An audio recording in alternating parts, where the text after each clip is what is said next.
Hey everybody, welcome to the Performance Anxiety Podcast, proud part of the Pantheon podcast family of shows. I'm your host Mark, and today we welcome Charlie Jones to the podcast. You'll probably recognize him as Robert Plant's bassist, but there's a lot more to him. He went from playing bass in a pop band to session work with people like Ofra Haza to touring with Robert Plant while on the Work Enterprise scheme, all in just a handful of years. And after playing and writing music with Robert Plant and Jimmy Page, Charlie wanted to change things up, so he started playing with Goldfrapp. He's also produced music for artists like Susie Sue, and he's released his own album called Love Form. He's currently writing new music, and he hopes to release it soon. Charlie is one of the most down-to-earth people to ever grace this podcast. Look for him on social media, and follow us too at Performance ANX. And consider buying us a coffee on coffee.com/performanceanxiety. That's ko-fi.com. And without further ado, here's Charlie Jones on Performance Anxiety. Okay, my name's Charlie Jones. I'm a bass player. I'm currently sat in my studio writing some new tunes. I play for Goldfrapp amongst other things, and I'm on Performance Anxiety with Mark Shear. And I was close, it's Shay. Oh, well, dang man, I said Shear. Yeah, I know. Okay. Hey, let me go again. I had somebody call me Mark Shapiro on one. No. Yeah. You don't want to be called that. No. Okay, let me go again. You got it. Okay, I'm Charlie Jones. I'm a bass player, and I listen to Performance Anxiety with Mark Shea, and that's about it. Talking from the West Country in England. That's all right. I mean, I'm not the greatest myself, so that's. I don't believe that. You're talking to someone who can't even cut and paste. No, I mean, I'm serious, man. Oh man. Well, hey. Give me a call anytime you need help cutting and pasting, because I can do that. Oh, all right, fair enough. I will do that. Well, Charlie, thank you so much for joining me. This is really cool. I really do appreciate you coming on this evening. It's not my thing normally, to be honest. I gathered that because I was trying to find. You won't find any interview. You'll probably find something from when I was 24, when looking like a. With big hair, you know. That, and I found one thing I was going to ask you about, actually. Did you ever end up selling your Geisha Girl bass? I did, to Geddy Lee. Oh, wow. Yeah. That's amazing. For his bass book? Yeah, it's in his bass book, actually. That's amazing. It was amazing. I mean, he still knocked me down on the price, though. But, you know... funny enough, I met him years before then in Morocco. I was travelling through Morocco, and I met him briefly when I was with Robert in Morocco. Yeah, oh, but wow. Anyway, he was a cool guy. But yeah, he bought it, and it's in his book, and he does name check me. So which was a surprise. But there you go. Oh, that's awesome. So the first thing I always want to know is, how did my guests get into music in the first place? What was what was the house like growing up? Was your family musical, and what got you started playing music? Well, when I was really young, I don't really come from a musical household. My father loved music and used to listen to a lot of music, but mainly classical and jazz, to be fair. Okay. Because, when he was growing up, he was into jazz. Was the cool thing he was into. He never really got into it was a little bit before the 60s, the pop boom, so he was into the jazz, modern jazz quartet and West Coast type jazz and classical music. So that's what was around me, really, but it wasn't really a musical family. But I was really hooked on playing music from a very, very young age. From sort of 3 or 4, I was standing in front of the mirror pretending I was playing an instrument, Yeah, and then the whole glam thing. Yeah, and the whole glam thing in the 70s really hooked me along. Really. Oh, okay. I was very, very, very into Bolan and all that stuff, and early Bowie, and And then I was into all the soul stuff, like Stylistics, all the Philly soul. I loved all that. Oh, cool. Okay. Yeah. Oh, Philly soul is fantastic. Yeah. That is, and I'm a huge Bolan fan. I love T-Rex and Zip Gun, and that's just amazing stuff. Amazing. I was in his fan club, actually. Oh, really? Yeah. That's awesome. So was bass the first instrument that you played, or was there something else that got you into playing music?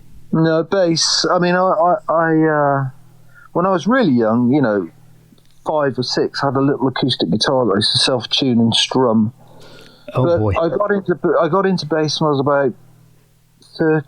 I got my first bass when I was about 12 or 13, I think I was. But I didn't know it was a bass, Really?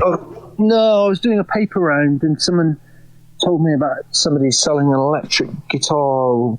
So I saved up the money when I bought it, and I thought, this is weird, it's had these fat strings with foam underneath the bridge. And I was too dumb to work out it was a bass. And then I saw my friend who was a quite accomplished guitarist. He went, well, that's a bass, so I guess you're a bass player. I went, okay, that'll do. That was it, And that's the start of it. Oh my gosh. Yeah. Everything that comes to me comes by the abstract, Really? Yeah. For real. All by the abstract. Okay, so then you got to tell me how you got started playing with bands, because I did see the first thing that you recorded was the band Violent Blue, but was that your first band, or were there bands before that? No, that wasn't my first band. That was the first band I had to deal with. I had a band before that with when you're young, you have bands with terrible names. I had bands with terrible names, but the first band I was in, really, we had a record deal when I was about 16, and that was a band called Recorded Delivery, and actually that song you can find on iTunes. Really? Yeah, man. Oh, I'm going to have to look that up because I didn't know that. Yes. Right, and I'm actually, believe me, I cannot sing, but I'm actually singing on it. God knows. I must have really had a lot of self-belief. Got me going, you got me rolling around again. This time I know it's for real. With all your heart gold and all your strength gold. Russian roulette, Russian roulette, Russian roulette, Russian roulette, Russian roulette, Russian roulette. Oh, man. Delusional. I was delusional, Youth. Oh, man. Yeah. But I'll tell you what, that's still not worse. I was in a band. Well, I was in one band because I'm a very bad self-taught guitar player. And I was in one band, and our name was worse than yours. So, Well, what was it? Super Karate Monkey Death Car. That's a cool name. Yeah. That's a cool name. What are you talking about? That's a cool name, I mean, our band was called Record Delivery because we could get free stickers from the post office to stick everywhere. Oh my gosh, that's fantastic. My stickers would have been very, very expensive. Yeah, but that's eclectic, I mean, I wasn't eclectic. I was just dumb and wanted to be a sort of pop star, which was completely deranged, really. So how did you get into Violent Blue then? And that band was just so after that band Recorded Delivery, a little later on, I started actually quite young. I started sessioning, and because I picked up the bass pretty good. I got a double bass after I got that other bass, and I started playing that. Yeah, so I was playing double. I never played guitar, so it was double bass and electric bass. So I started doing sessions and things. I saw this great guitarist, a guy called Neil Taylor, and he ended up being a very successful session player also. Okay. But anyway, I got into a band with him, and he was due to go on tour playing sessions with Tears for Fears. Oh, wow. And he said to me, if you don't have a record deal for this band by the time I get back, I'm going to be just sessioning. So I managed to get a deal. Oh my gosh. I managed to get a deal, but I was lucky. I met a guy who worked for a label who was a great guy and was very sympathetic. You know? Wow, but you're also obviously a talented musician at that point, because in my band, I was in, I don't know, early 20s. If one of my bandmates said, I'm going away for a few months and when I come back, you guys don't have a record deal, it's done, it would have just been done. There was no way. Yeah, man. But there's an argument. If I don't find that record deal, in some ways, some things may have been a lot better in my life. Oh, really? Oh, man. Yeah, quite possibly. It's just. But we got the deal, and that band survived for a while. We did an album, and so but basically, I had managed to somehow have releases and be signed pretty much. Between 16 and 22, I was busy, So you were saying you were doing a lot of session work at that point. What kind of sessions were you doing? Because I'm seeing Violent Blue stuff, but I'm not seeing a whole lot of info when I do my research on the sessions that you played. Yeah, correct. Well, most of the stuff I did was for local bands and in studios. And okay. I played one of the first sessions I did, I played a harmonica on a Fergal Sharkey record. Oh, wow. He was a singer in the Undertones. No credit for that. So, not that it's mattered. You don't expect it. You just do it. I got paid 30 quid or something. But, most of the sessions I did were, local bands. I got a job in a studio where I was meant to be tape opping, but I ended up playing bass for people. Bits and pieces, outside. Mainly it's always been the way that I've had one main project I've been involved with, and then outside that I've been working for other people playing bass, and occasionally producing stuff or arranging, but I'm a bass player fundamentally, that's fundamentally what's created my livelihood, I guess. But it's no career. I wouldn't call it a career. There's no such thing as a career. It's not a career. Career is not. It's a journey, really. To be true, I don't mean to sound pretentious, but it's not a career. It's a journey. Well, yeah, that makes a lot more sense. Yeah, careers are things that sort of go from A to Z with a natural line. But if you try and follow your artistic nature, it's up and down and in and out, and it's not always good. It's yeah, exactly. That makes a lot of sense. All right, so I listened to as much as I could find of Violent Blue. Well, there's not much. I think there's 2 tracks and then like an extended dance mix of one of those tracks.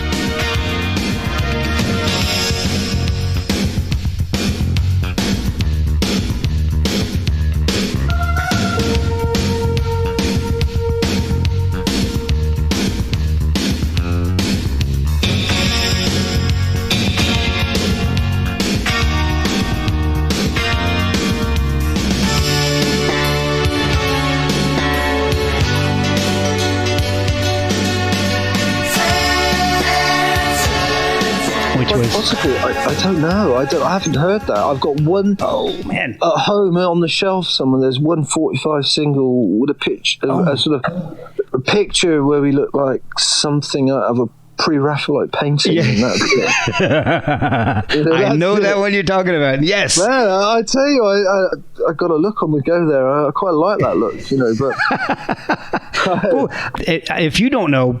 I'll tell you about this. This is a really cool website, and if the listeners don't know, this is a great website. It's called discogs.com. Right. DISCOGS.com. And on that website, they have the whole track listing for the Violent Blue album. Really? Yes. In fact, okay. While we're talking, I'll see if I can pull. Well, you've got to make sure this is the same band because I can't believe that. Okay. Well, while we're talking, I'll pull that up. But let me do that real fast. Okay. So, how long were you playing with Violent Blue? Did you end up doing a lot of touring? Was it more local? No, it was back in the time when labels had lots of money and they would sign bands, and in the lottery of all the bands they signed, they would choose who they were going to push. So we were kind of in frozen animation with a record deal, making records with no action, Okay. And we had a really amazing guy who, his name was Mark Wahab, and I met. Well, he's the guy that gave us the deal. He's the A&R man. He unfortunately passed away very young. Oh. And left, and that upset the Apple car, and we didn't have anyone looking after us in the label, so we just ended up being frozen, really. Oh wow. Yeah. That's oof. It's funny. That's not the first time I've heard of that, and it's a much different landscape nowadays. Oh yeah, but it's better in a way. It's better because people do more for themselves without that whole. Did the A&R man turn up at the gig business? And they just get on and do their thing. My kids are all musicians, and they get on and do their things, and they're not as contrived as I was in terms of. I love playing music, and I was driven to be successful, I guess, which in itself is a kind of, I don't know, really. Driven to be successful playing music is not necessarily the right start point. Driven to be a good musician and follow your inner voice is a much better place to start. Instead of wanting to be like Mark Bolan, Yeah. Okay, so I've pulled up the Violent Blue page here on Discogs, and it's got a whole track list. I'll throw it out to you. You tell me if this is accurate or not, because it's got that picture you were telling me about here. It's kind of a cyan-colored photo of two of you. Yes, me and Neil, yes. Yeah. And all right, so the track list is Giving You Up. Yes, that's it. That's it. I Won't Give In, Losing You. Oh, no, I don't want to hear anymore. That's crazy. I'm getting a cold sweat, I'm getting a cold all right, so sweat. That is it.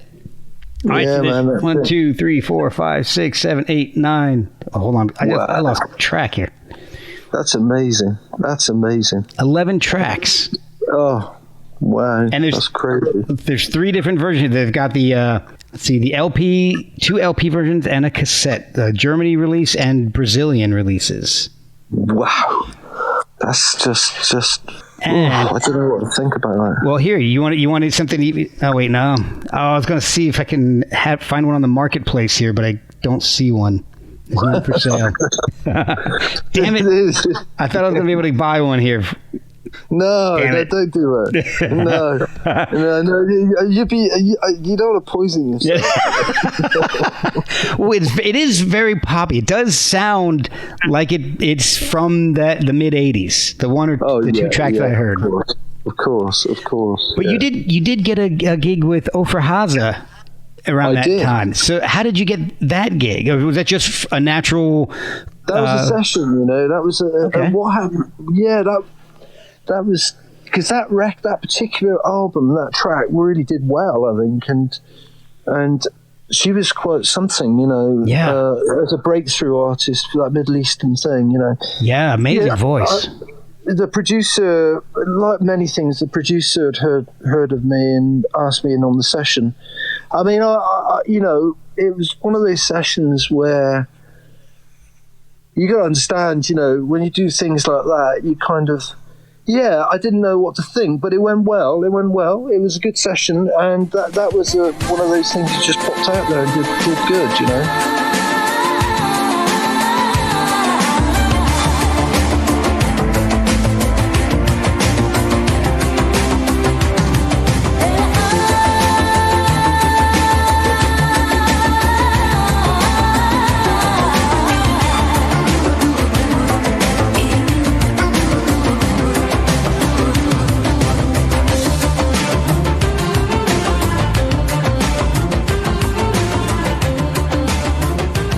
Were you prepared for it? Because it was, it was kind of poppy, but it wasn't exactly Middle Eastern sounding. No. It was a real crossover dancey. Yeah. The original version of that song was just a vocal, I think. Oh, really? I think so. But no, I wasn't prepared. I mean, like most sessions, I don't. Even though I say that, not that I'm in denial, but I didn't see myself as a session player in the strict sense of the word. So most things that I do, I try not to just turn up with a bag of ideas that I can use on everybody's tunes. As a bass player, I like to try and respect it and be involved in it on a deeper level, and I did with that. But it does mean that it's a little more nerve-wracking. And I was certainly, funny enough, it was with a producer called Wally Brill, and he's now lives in San Francisco. He was an American guy and lives in San Francisco, and he had quite a lot to do with the explosion of multimedia music with Apple and all those people out in San Francisco. Oh, wow. Yeah, he was the producer. So that's how I did that session. Oh, and that was, about 88, I think? Is that about it was earlier than that. Oh, well, no, it was released in 88, but that session was a lot earlier than that. Oh, really? Yeah. A lot earlier than that. That actual recording would have been done quite some time before then. Oh, wow, okay. Yeah.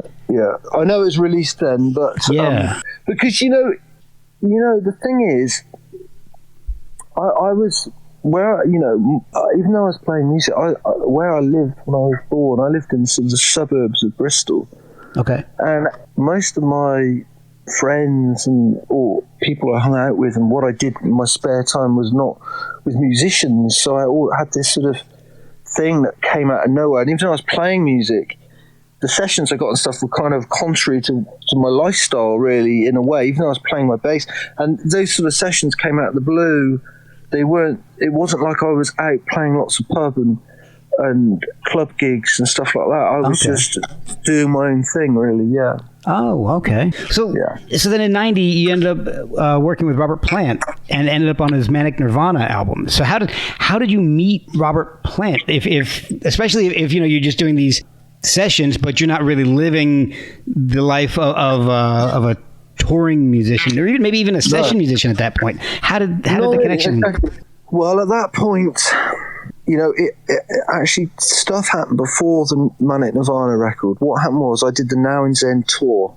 Oh, okay. And that tour was in 1988, which is why I know I couldn't have done the Ofra Haza. Because I was touring, and that was a very big tour. Yes. And I actually auditioned for Robert's gig in 1987. Oh, wow.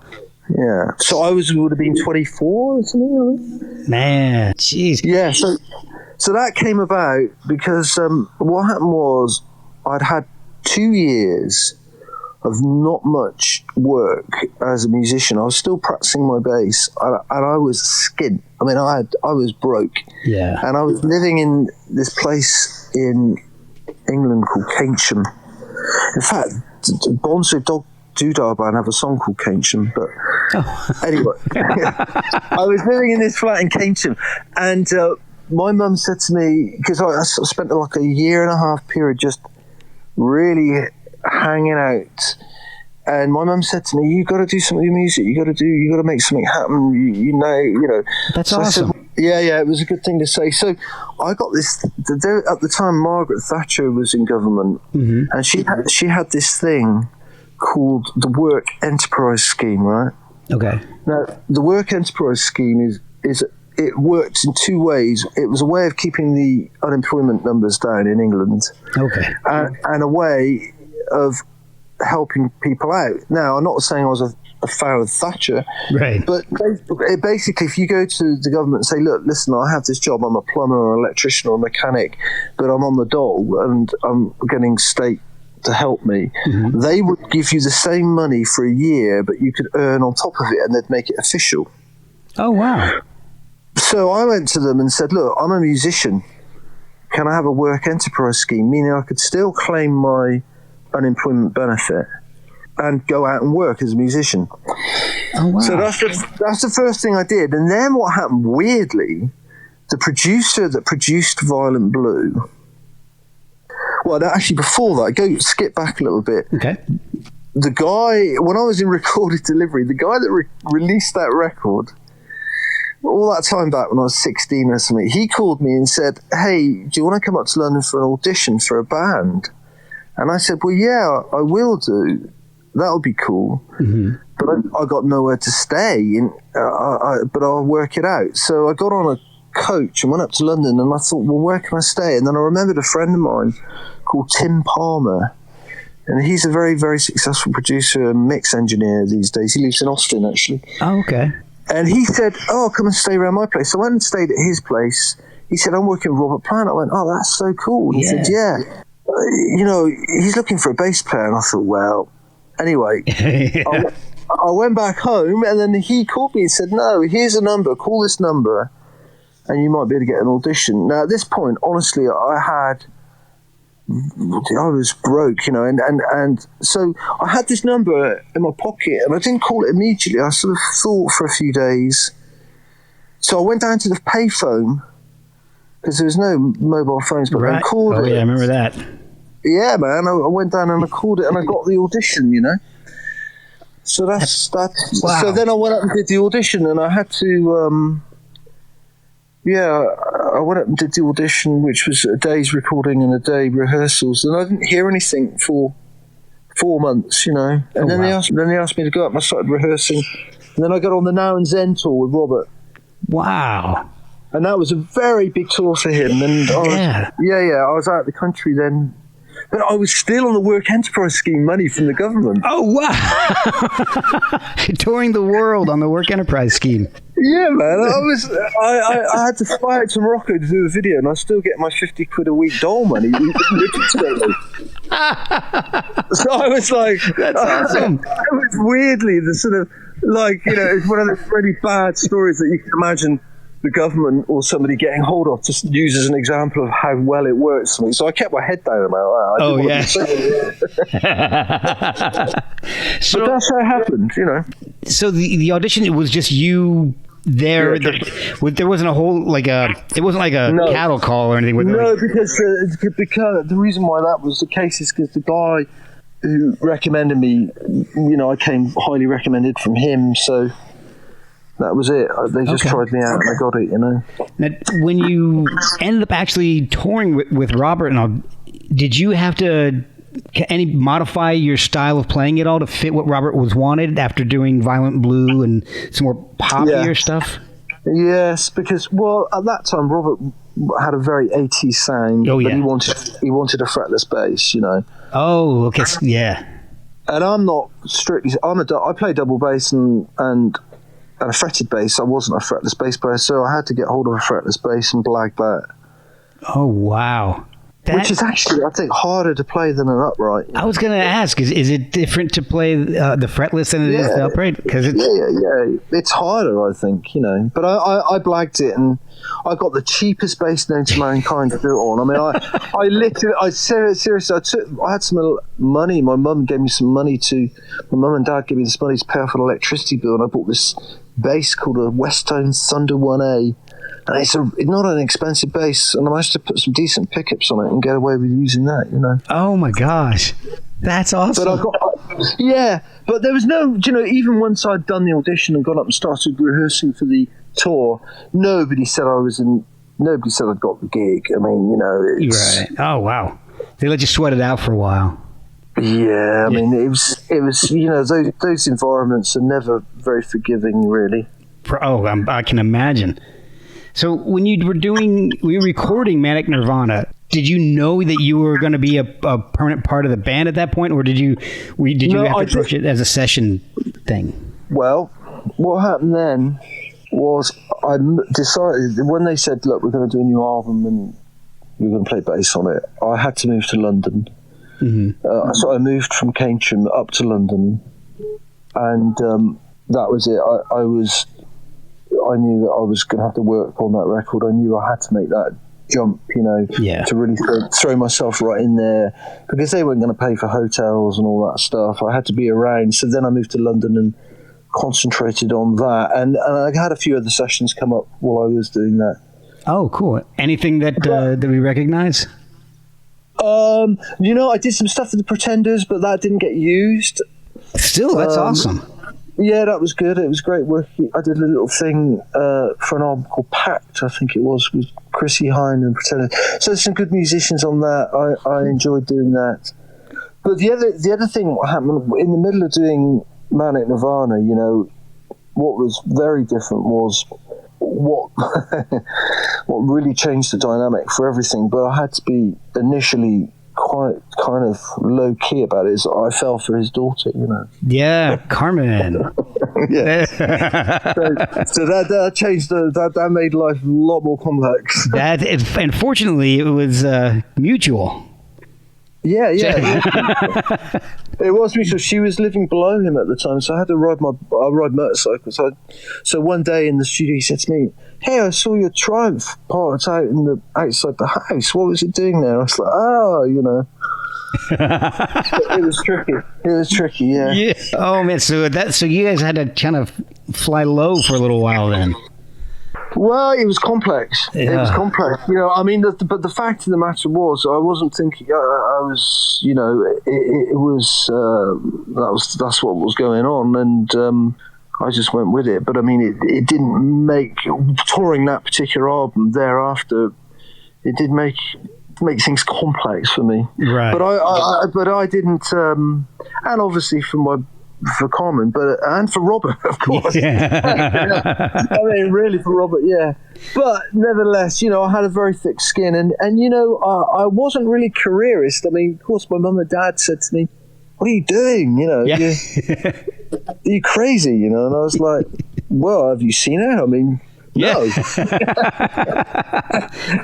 Not a chance, you know.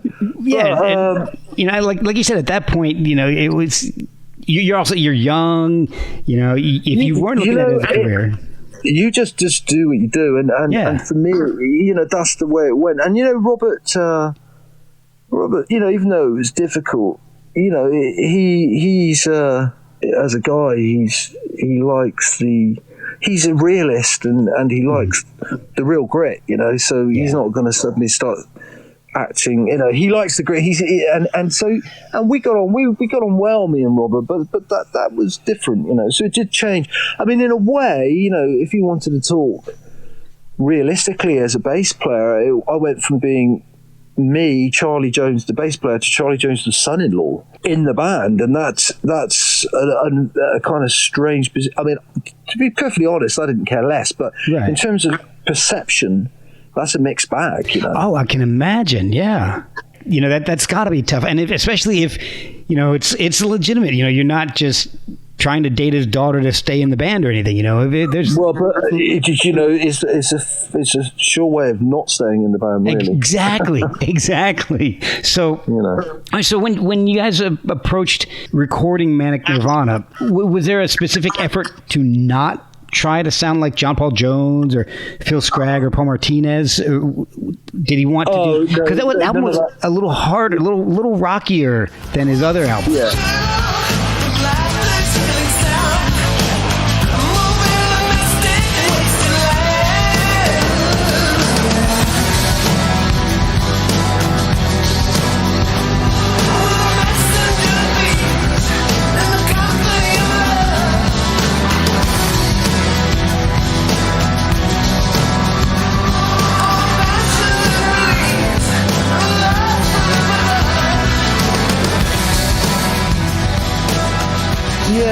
Those previous bass players all, you know, are amazing players, but no, I just did my thing, and there was never any, you know, Robert would, as a bass player, my gig in that band, he'd be much quicker to quote someone like Bob Moseley from Moby Grape or something like that, you know, or some of those psychedelic bands of that period, and no one ever asked me to play like JPJ or Phil Scragg's bass playing on Now and Then was amazing. I had to try and cover that fretless thing, but I never did it as well as he did, you know. And Paul Martinez was just another period again, you know, a very different type of player to me. So I did my own thing, really, you know. I did my own thing, and it was a matter of, you know, that band, the way that music was made was quite competitive, you know.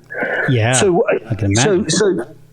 So because everyone's involved with the writing, so I just said to Robert, look, you know, I'm happy to contribute as a bass player, and within that I'll be a writer, but I'm not interested in haggling to get my ideas on the record. I'm your bass player, and that's it, you know. But, you know, to be fair, that worked in my favour, but... Oh, I'm sure, yeah. But at the same time, he liked people to fight for their corner with what their musical contribution as writers, you know. Oh, okay. He loves all that stuff. So it's always highly charged. Always. Oh. Okay, I see. That's interesting to find out, because I never know you got a guy like Robert Plant, right? He's had this amazing career with Led Zeppelin. Yeah. Then he has a solo career. You never know if, and it's a successful solo career, but you never know if he is one of those guys that, okay, you guys work out your parts, I'll work out mine, or it's all me.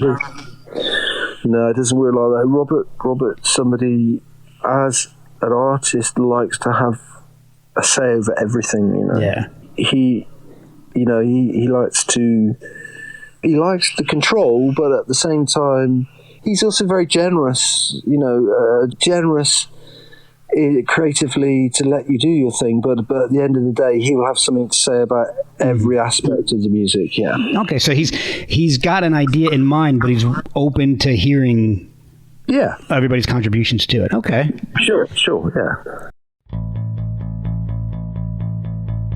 We'll be right back after a word from our sponsors. I remember the very first time I got a chance to see Robert Plant. Actually, I think the only chance I ever got the only chance I had to see Robert Plant live was the Fate of Nations tour. And I lived in New Jersey, and I saw you guys come and play at theater in New York. I can't remember the name of it at this point. Was it the Bowery, maybe? Or? No, it was. Damn it! It's one of those. It's like really famous, and now for some reason I can't think of it. That's cool. But anyway, Brother Kane opened, and you guys, the band on that album was fantastic.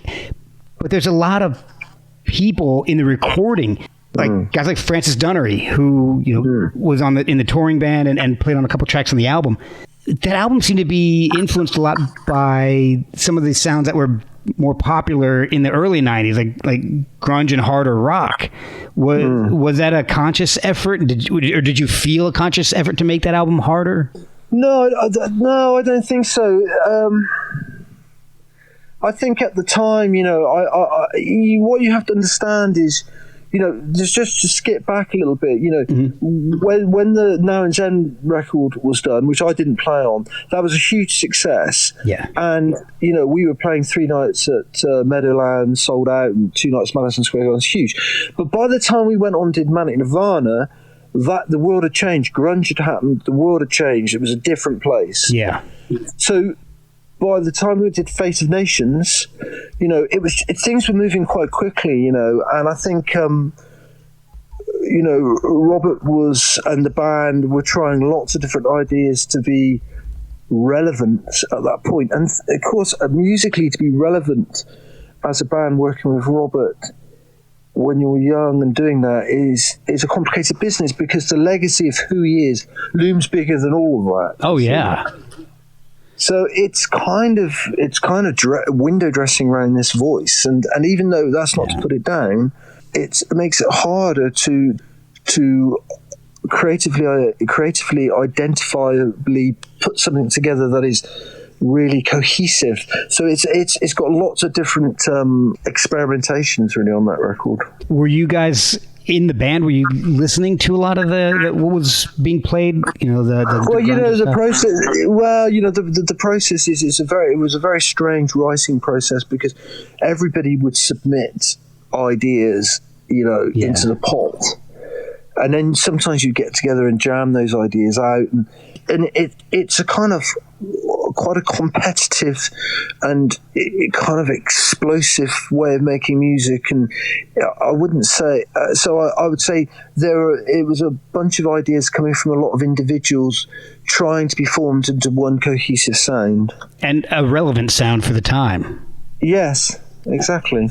Was this the time that in the live show Robert started playing some Led Zeppelin tracks? Was that? Yeah. Because I don't think he was playing them before. Well, right? we always touched on that. Always touched on that. Yeah. Because sometimes he would purposely. I mean, he's very driven, Robert. And if he was going out and our shows, we went from, say, playing arenas, and then we were playing theatre shows, purposely Fox Theatres and things like that, because he was trying a different angle on something. And also it was because the sales would go up and down, because as an artist, like I said before, he's not really a careerist. No. He's somebody that's constantly trying. He doesn't hang on to that Led Zeppelin legacy. You got to believe that. He really does not. In fact, it seemed at the beginning he was trying to distance himself from it.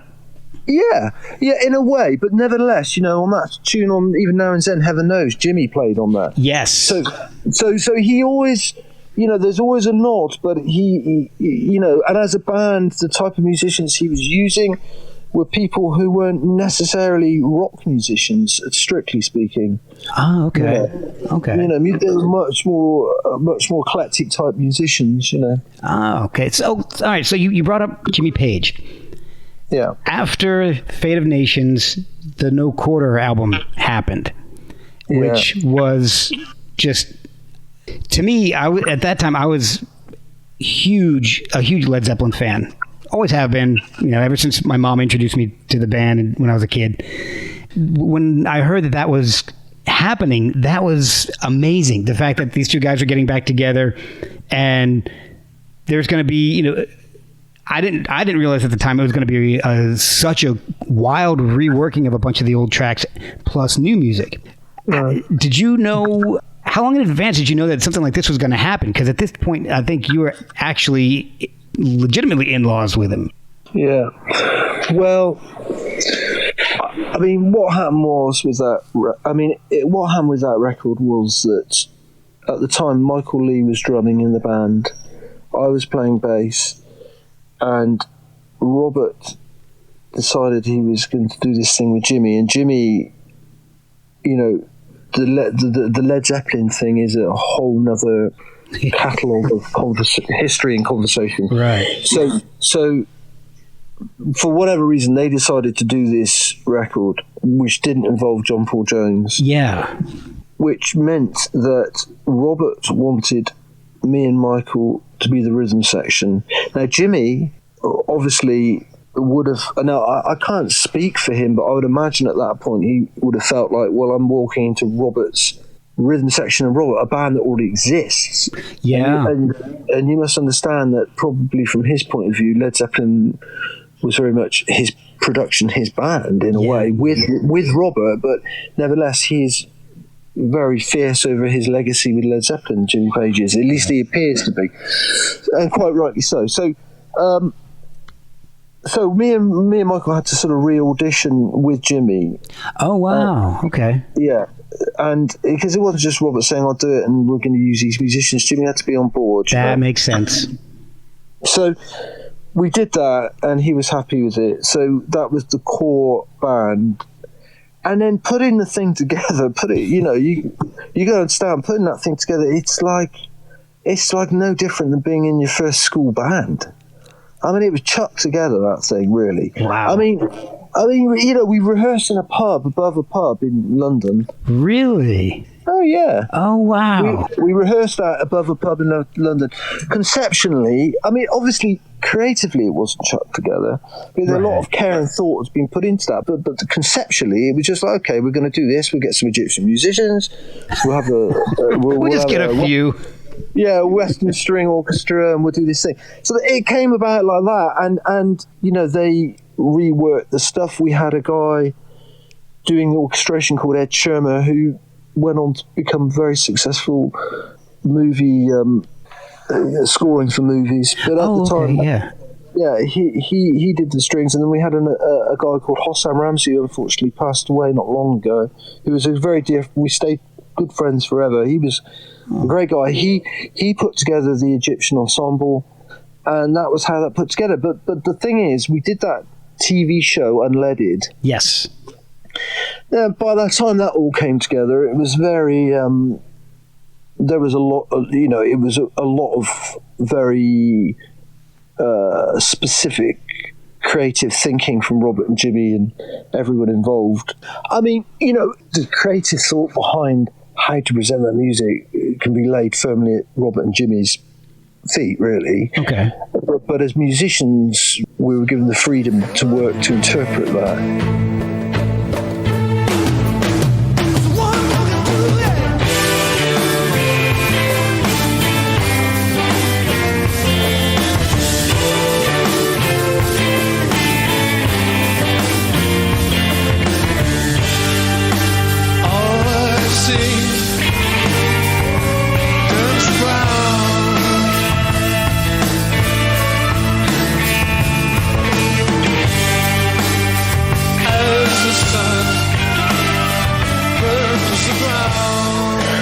And we did that TV show, and then we got told that's also the record. I mean, I had no idea when we were doing it that was going to be an album. Oh, really? Yeah, Wow. so when we did the TV show, I mean, I literally had this tiny little amp. I could barely hear what I was doing. I mean, but that was the album, and it was interesting. I mean, it was, for me, it was cool because touring was a large tour with lots of people. Yeah. And that was interesting, and it meant that felt a little freer, to a little more freedom involved in it, and and it was exciting. Yeah, my wife was at that gig, and she was pregnant with my daughter at the time when we did that show. Yeah. Oh my gosh, I remember when that thing aired. I sat there and I recorded it on my VCR. Yeah. And I just sat there glued to it the entire time. It's a good show. Do you know what, man? I had a suit made. I had a suit. It was a copy of a Brian Jones suit from the Stones, made by a friend of mine in Los Angeles, a great tailor, and I got that suit, and I can't fit into it now. Man, I love that suit. It's like so I kind of dug the way I looked in the video, and I played all right, so that was okay. Oh, that's awesome. I'll have to go back and look at that now. But realistically, in real terms, John Paul Jones should have done it, Yeah, I know exactly what you're saying. And also, I can't fit into what I was wearing when I was watching it, so that's that's okay. All right, so after that whole hurricane of an album came and went, and the hype, how long after that were you told that they were going to be doing the Walking into Clarksdale album? What was the time period? It kind of got more complicated again, because we did that album and that was all great. And then the idea was, okay, that's it. Now we've got the rhythm section, Robert and Jimmy, me and Michael, let's go and make an album, write an album, make an album. So then I find myself in this situation of being part of a band, really, for a very short period of time, a 2-year period of being in a band with Robert, Jimmy, me and Michael. Jeez. And writing that record. And that was, a mixed blessing, really. Yeah. Yeah, in a way, because it was a very it was great making that record, but it was no bowl of cherries, really. Was it intimidating at all working with the two of them? No, writing? I never felt intimidated at any point working with either of them at any point from working with Robert. Okay. When I first 1988, so I felt not intimidated by the situation. I just felt, sometimes I just felt it could have been better. Okay. But then who am I to judge? I mean, I'm an amoeba. Really, I mean, I don't mean that in a bad way. But then, the thing about it is, you have to understand that when you're in a band and you go from start to finish in a band, and it's your band, and you can exercise your artistic and creative freedoms, that's fine, that's fantastic. Mm-hmm. When you're in a band with people like Rob and Jimmy or anyone of that stature, they are still your bosses, you see. Right. Ultimately, you are still being paid to do a job. When I tour with Robert, even though he was very generous as a human being, and as a boss he was generous. Nevertheless, it's not like I never thought, oh, I'm in Led Zeppelin, Right. I always had this objectivity about what I was doing, and because I had this objectivity, I had to fight my corner, very much so, to be able to contribute what I thought was right. Because, at the end of the day, it is Page and Plant, it's not Page, Plant, Jones and Lee. Right, yeah. And and that's actually for me much better. I if they said, "Oh right, we're not going to call this Page and Plant, we're going to call it something else." I mean, so I was aware of that. So being in that situation with the history of the band, of the individuals we're working for, especially also being in the situation where I was in Robert's original band as his bass player and become his son-in-law wasn't easy. Oh, I can imagine. Yes, exactly. So it got very intense. But I don't mind a fight, and I'm up for it. With anybody, just bring it on, you know. So that's the way it happened, you know. That's what happened. And that record had some great stuff on it. I mean, I'm not saying. And working with Steve Albini was fantastic. He is a great guy.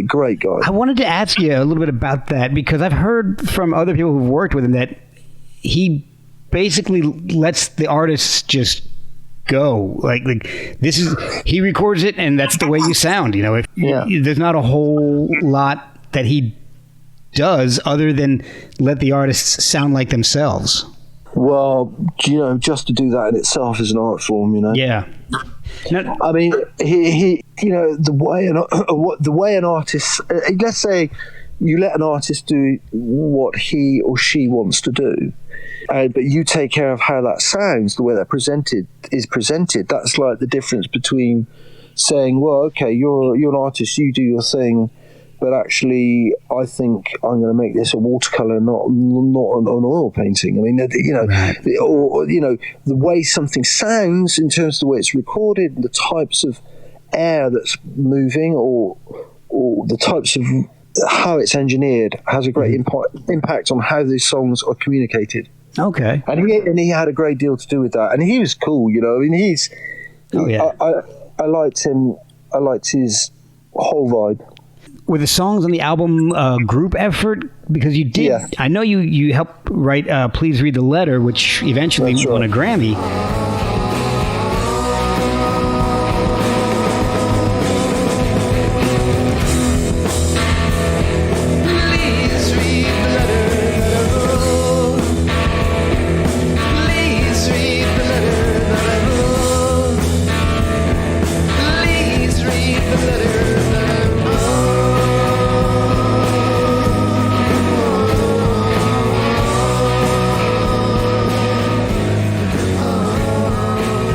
What about the rest of the songs on the album? Was it a total group effort, or was it a little bit of everything? Was. Oh, everything awesome. was, yeah, because everything was co-written by the four of us, yeah. Oh, wow.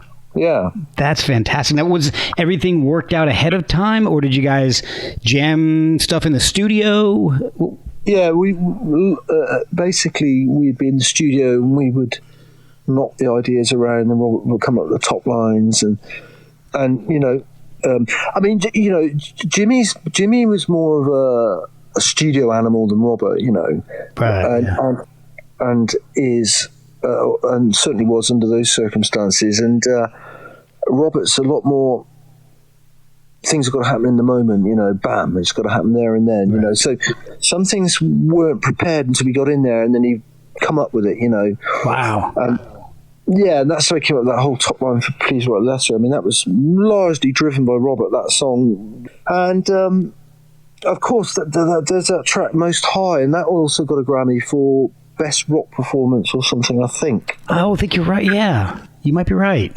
So quite a lot came out of that record in a weird way. Yeah, but out of all of that, my favorite out of all the songs on that album is Blue Train. That is my absolute favorite. Yeah, great. Yeah, great. Your bass on that is just, it's just, it gives me chills.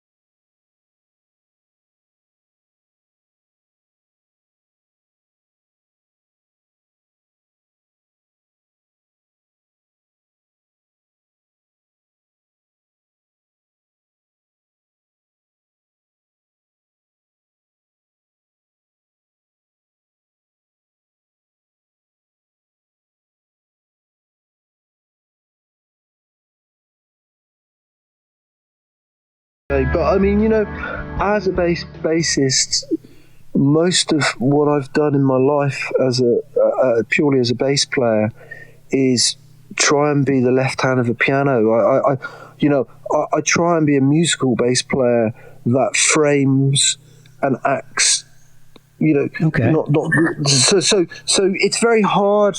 You know, if people were to look at famous bass players through time, and you think of Mingus, or you think of Jacko, or you think of Bernard Edwards, or you think of any of the great bass players in our time, a lot of these soloist type bass players, for all these players which are huge, incredible, and can do everything I've just said and more, there's working players that are out there doing stuff that people feel rather than hear, I agree. And I guess, sorry, go ahead. No, I was going to say, I agree. Guys like yourself and Simon Jones, just two of my favorite bassists of that era, are guys that people don't really think about when they think of great bassists.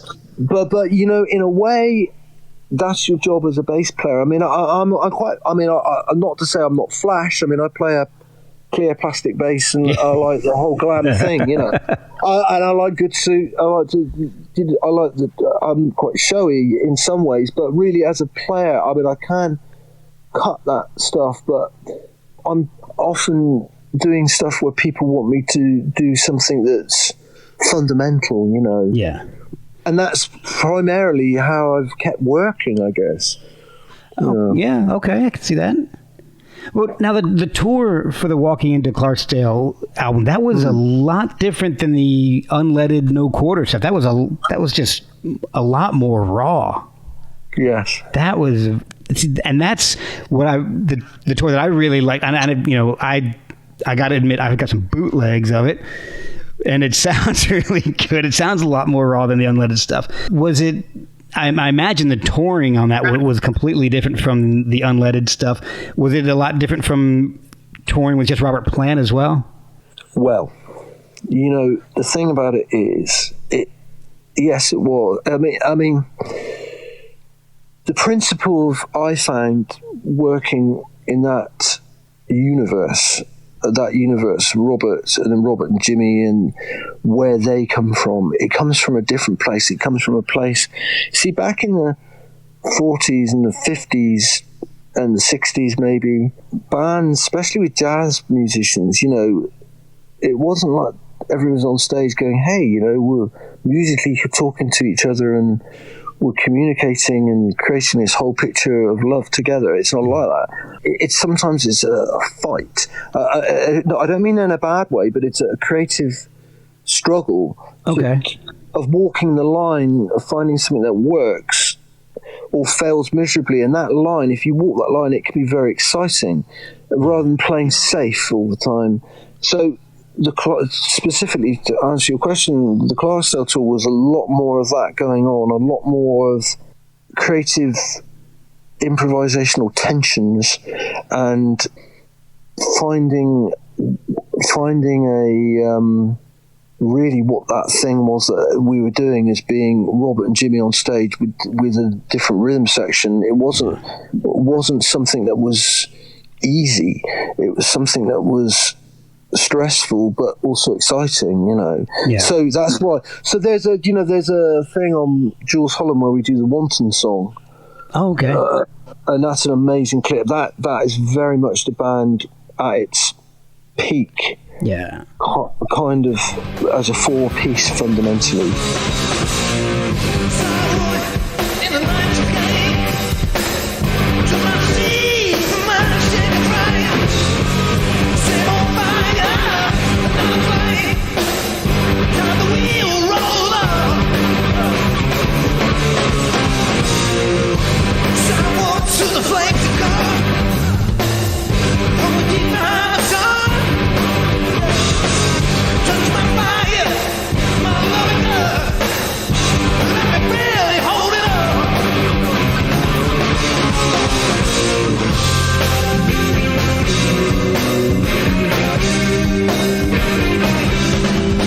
So yes, it was a very different setup, and yeah, cool. Very exciting to play. Now, I have a question. I did mention that I have some boots of the tour, and I always kind of hate mentioning that to musicians, but right. That's what the whole world is now. There's no such thing as bootleg, is there? I mean, it's YouTube. The bootleg of the past is the flag of the future. That you're absolutely right. But I have one. It's from 1995, and it's Page and Plant playing a few tracks with some guests. They do Bring It On Home, No Matter How You Treat Me, and with Steven Tyler and Joe Perry, and then When the Levee Breaks and For What It's Worth with Neil Young. Were you a part of those recordings? 95. The thing with Neil Young, I think, was the Rock and Roll Hall of Fame. And that's the only time I can remember Neil Young being on stage, and I wasn't part of that. Okay.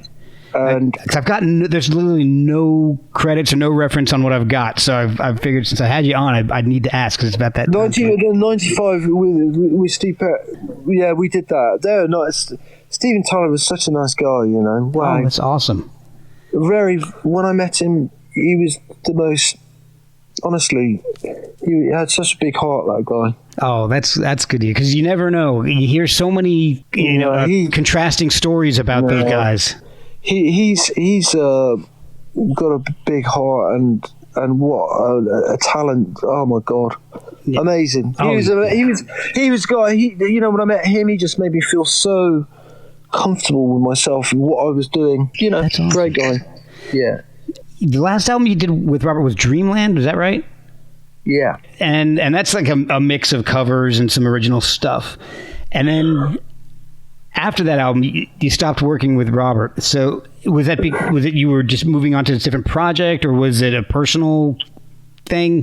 Well, what happened was, after that Clarksdale record, what actually happened was I left the band.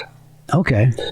After that album, I decided I'd had enough of doing Led Zeppelin stuff, and I decided to leave, and that didn't really go down that well. When I say it didn't go down that well, they could cope perfectly well without me, but it was just a blip for them. But at the same time, ultimately, when I did leave, it meant that after that, there was no more Page and Plant, because Robert didn't work with Jimmy on Page and Plant. That was it. Wow. And so what happened was I left, and then Robert decided to have a break, and he put a different band together, which I wasn't involved with, which he called the Sons. Oh, I can't remember. It was the Priory of Brian? Correct. Yeah. Well done, man. Yeah. Well done. And it was a great band. And, Robert just keeps moving, man. Oh, yeah. He just keeps moving. He doesn't stop. And he put that band together, went out on the road. I wasn't involved in that. But then he came back and asked me, did I want to put a band together again? So I did, and that's when I helped put that band together with those musicians for the Dreamland record, yeah. And there's some great stuff on that album. Yeah, it's a great album, yeah. And then he ended up working with Alison Krauss and won a Grammy for a song that you helped write with Page and Plant. That had to be weird. Well, it was weird, and the fact of the matter was, in reality, at that point, when that happened, I was in such a strange space. My manager phoned me and said, "You didn't realise you just got a Grammy for this song." And now, you got to understand, when I was living in this flat, everything I had that came through the door, I'd throw it through straight in the bin. Oh, wow. So I had to go down outside and go through the bin bags and find the envelope, which had the Grammy certificate in it, Oh, my God. Yeah, you don't really want to contact them and say, "Hey, can you send me another copy? Because it threw mine out." I took out this brown envelope covered in cheese stains. It was surreal. But it was cool. It was cool. I mean, yes, I did co-write that song, and yes, it got a Grammy. But it was Robert's working on that with Alison Krauss that got the Grammy. I mean, I know I co-wrote it, but that was a beautiful record he made, and that song, and Please Write a Letter, that version of it really it was incredible. So that's how that happened. And incidentally, I'm back. Now, during this whole time, are you writing music for yourself, or are you just focused? Oh no, I'm writing I've always composed my own music as well, but I joined Goldfrapp after Dreamland. I left that I did the Dreamland album. Yeah. Did the tour, and immediately after that tour, I started working with Goldfrapp. Because I did the session. Was immediately. Okay. Yeah, so it was literally one tour into another. Yeah. Oh wow! How was that's quite a shift from Page and Plant to Goldfrapp. Yeah, massive. Massive. How did that happen? How did you know them for Goldfrapp? No, I didn't really. I did a session for them. I mean, the thing is, what you have to understand with Goldfrapp, that Will and Alison are their tastes. They're very unusual. That band, and conceptually, they're like nothing else. And it was a big change. And I guess, I was a rock bass player going into the world of. Well, at that time, they were very electronic, you know. Yeah. So I did a session, and I played on a track called Strict Machine.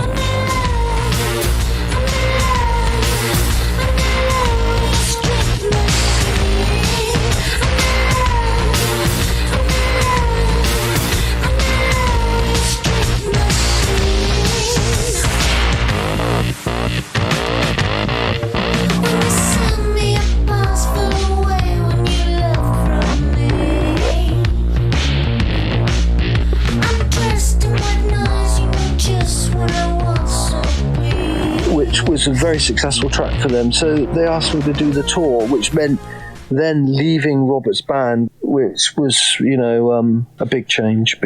Oh yeah, and there's a completely different style of music. Was that a hard transition for you to make to learn the entire bass? The thing about it, what you have to understand is throughout this whole period of working with Robert and Page and Plant and all that, I was doing other things as a writer of music and experimenting with music and of course touring and playing with a band that was a huge change because on the most fundamental level, if you want to talk in terms of nuts and bolts, I was going from Four Seasons hotels to sharing rooms and being on a tour bus.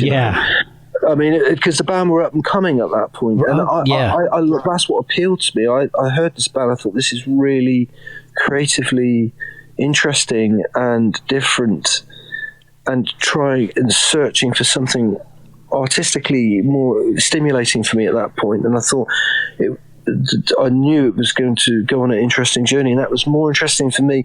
And also, of course, what you've got to understand is that after working in the world of Led Zeppelin indirectly and with Robert as a solo artist and Robert and Jimmy as a duo, this was purely, in terms of being a bass player working for someone else, there was no difference. Because even though I was working with Robert and Jimmy and I was co-writing on that record, I was still fundamentally working for them, really, Yeah. And so the same with Goldfrapp. So that was the same thread, but musically and creatively entirely different type of audience as well. I mean, oh yeah. Yeah, man. I mean, I don't mind. I liked the fact it was such a big change, and also it was liberating to be around something where everything was so fluid and liquid and interesting and creatively so interesting. Of course, you've got to understand that Goldfrapp, they can turn on a sixpence. You could do an album looking like something out of T-Rex, and the next time you're stood there in a black suit playing double bass. Oh wow. They change it up constantly. They constantly change it up. It's challenging in that respect, That's amazing. Now, are you doing the programmed bass parts as well? Yeah, well, I had to seriously get into having a pedal board and simulating kind of synth sounds on bass. So it was a big pedal board gig. It's been a big pedal board gig, But Robert and Jimmy, man, you don't turn on a huge pedal board. You just plug your bass in and go with it. Yeah, you're not there to solo. No. But you put out a solo album a few years ago called Love Form. Yes. How long did that take to happen? Were you writing for that for a long time? Yes, I was, on and off. But, when that record came out, it was one of those things which got very well... Well, in broadsheets and back in the day when people bought music magazines, which there are very few of now. Yeah. Like Q gave it 4 stars. I did well with that, but it sold nothing, because it was a kind of dense, kind of instrumental. But it was like it was like Derek Smalls. It was like Derek Smalls from Spinal Tap doing his Jazz Odyssey. Yeah, it's Odyssey. Oh my gosh, I was truly Derek Smalls. But yeah, so that's what happened. That is awesome. I love the album. I never thought of it like as a Spinal Tap type of album. Everything's Spinal Tap. Yes, I'm learning that. I spent a lot of time writing it, and over that period of time, I was writing some love other it. stuff. Thank you. I love like the beginning of the song Reconstruction. That's the shit I love.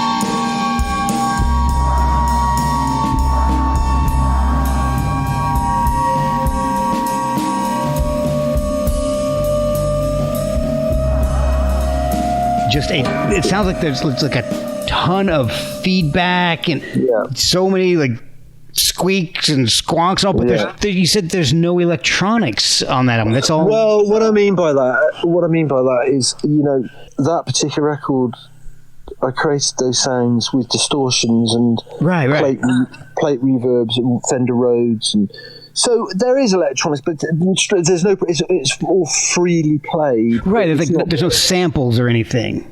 No samples, and it's my studio.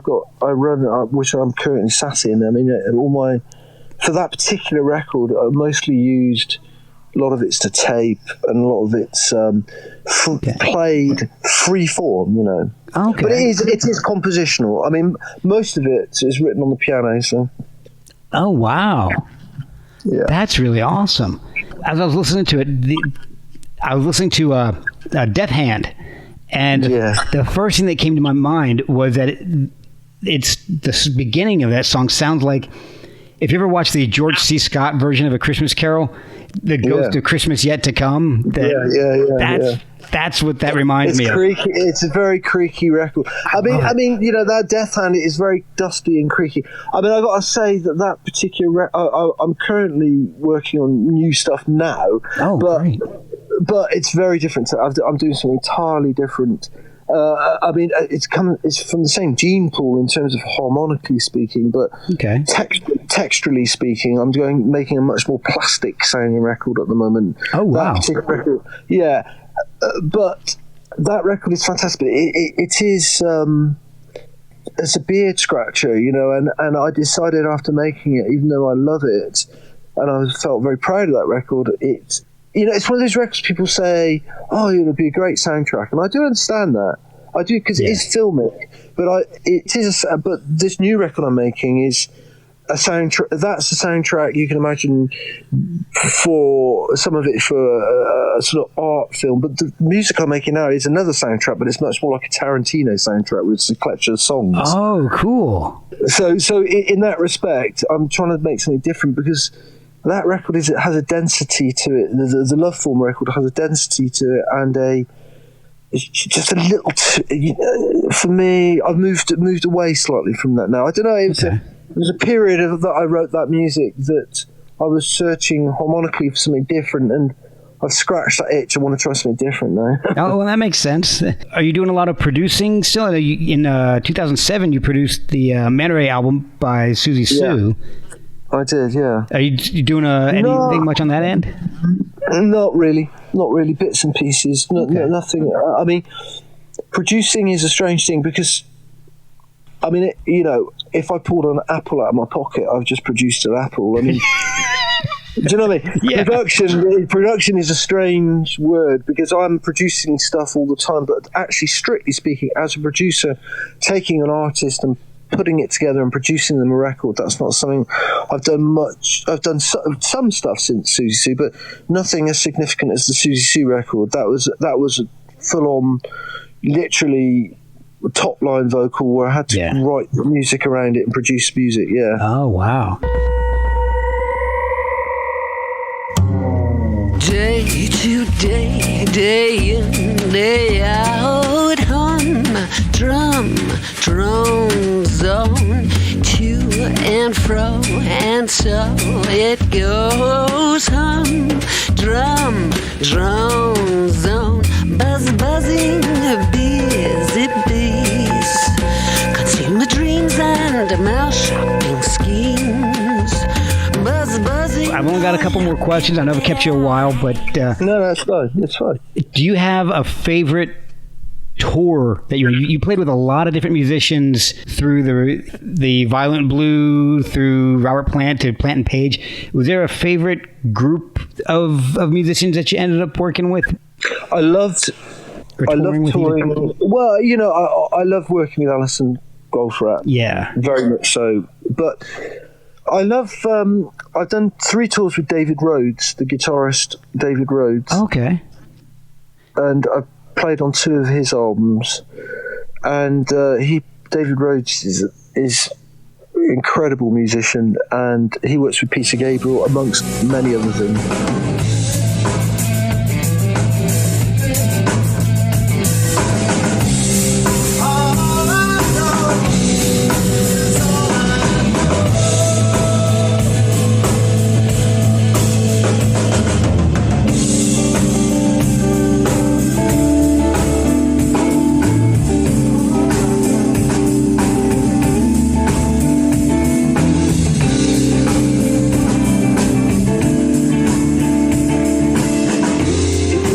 Guitar lick on Life's What You Make It by Talk Talk. Oh. That's him. Okay. So I've toured with him, and that was fantastic. I love doing those tours very much. Okay.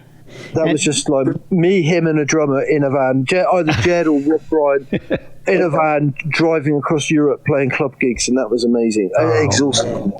Oh, that's going to be awesome. Do you collect much gear? You had your acrylic bass, you had your Geisha Girl, but do you collect a lot of basses or gear? Oh man, my studio is. I mean, yes, is the short answer to that.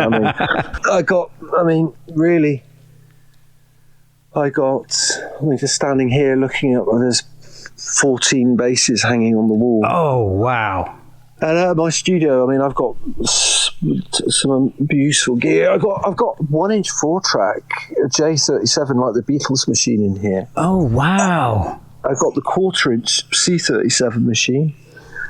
I've got lots of, yes, I do. I've got lots of gear. Funny enough, most of my recording I do either onto a machine called Radar, which is early digital technology, which I love, or onto tape. I don't really do much computerized recording as such. Wow.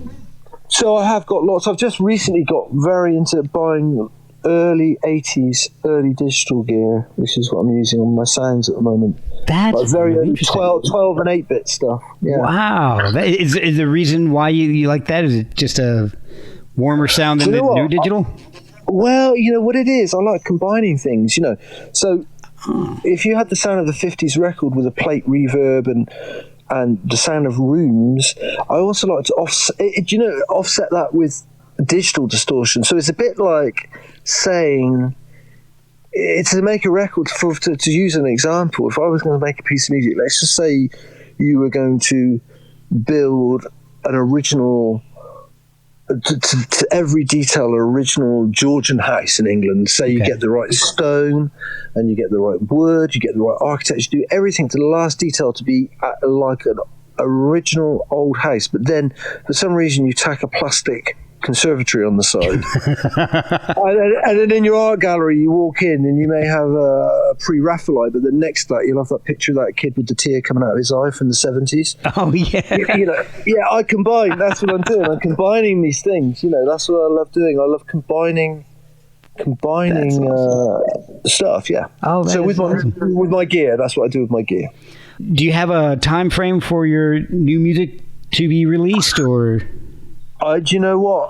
I wish I had a time frame, but it's not like I have a captive audience. It's like, no, really. It's like if I said to you, "Yeah, man, it's got to be released by October," because no one's waiting for it. So I have to release it.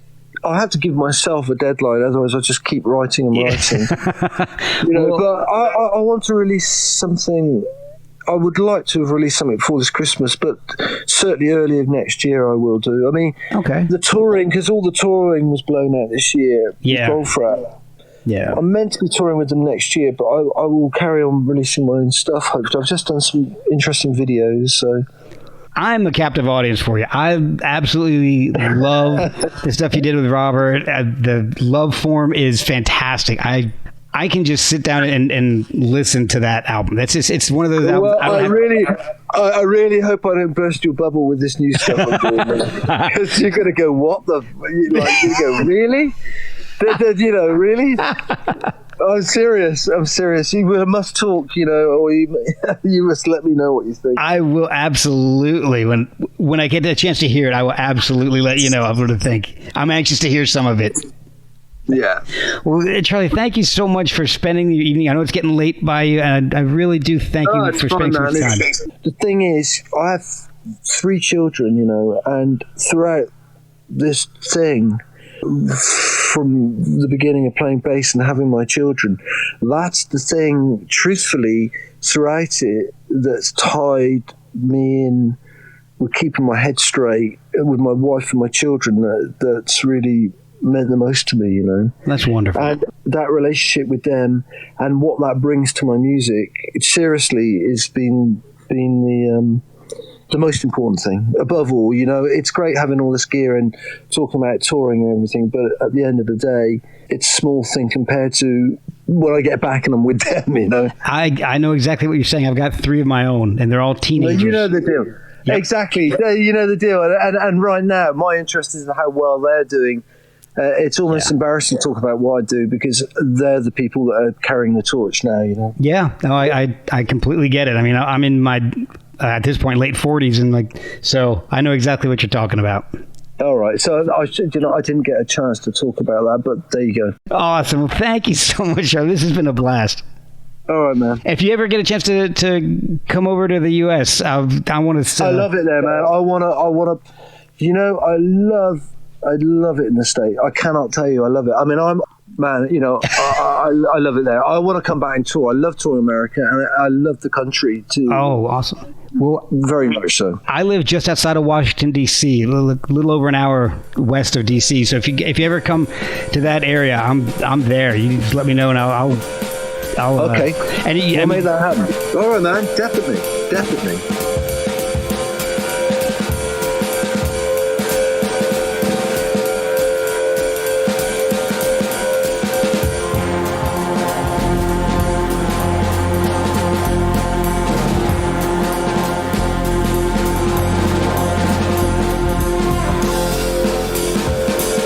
If you ever feel like coming back on, I do other episodes where I'll have guests that I've had previously on, but we talk about other stuff. That's cool. Like I had a guest on, we talked about his music, and a couple weeks later he came on, and we did an hour and a half where we just talked about David Lee Roth era Van Halen. So amazing. If you ever want to just chat about music or anything, and let me know. I can maybe. We can either just do it the 2 of us, or I can get a couple other guests on, and we can just do a little, like a panel discussion, a roundtable discussion about, the best hair metal bands of the 80s. Oh, yeah, man. Just on that note, let me just quickly tell you something. When I was doing the early Robert Plant Now in Zen tour, my one regret... What's that? That I didn't do, which I'd have loved to have done, just because it's so perverse. I got asked to do a month's touring with Cinderella, and I didn't do it. Oh, wow. Yeah, man. Oh. Can you imagine that? I could have looked back and been like at the height of the hair metal thing and been toured across. That would have been great, but I didn't do it because I was too proud or weird about it. I don't know. I should have done it. Oh, man. I saw them. This is going to tie everything together, because I saw them live. It was a 3-band bill. It was Extreme. The middle band was Cinderella and David Lee Roth. Finish up. Extreme, Cinderella, and David Lee Roth. Oh, man. That's a hell of a show. I should have done it. Because I would have rather have looked back and done a tour with a band like Cinderella than, say, play bass for, I don't know, somebody taken more seriously, like Bon Jovi or something. I don't know. Yeah. Because you know what I mean? Because Bon Jovi, no disrespect to them or anybody likes Bon Jovi, they really think they're the business. Oh, yeah. But Cinderella, that's really the business. Because that's, you look back, you go, shit, those guys did that thing with the grand piano on top of the mountain. Yeah. I could have done that, and I didn't do it, you know. Oh, man. Oh, yeah, I can understand that being a regret. Oh, man. Well, man. All right, man.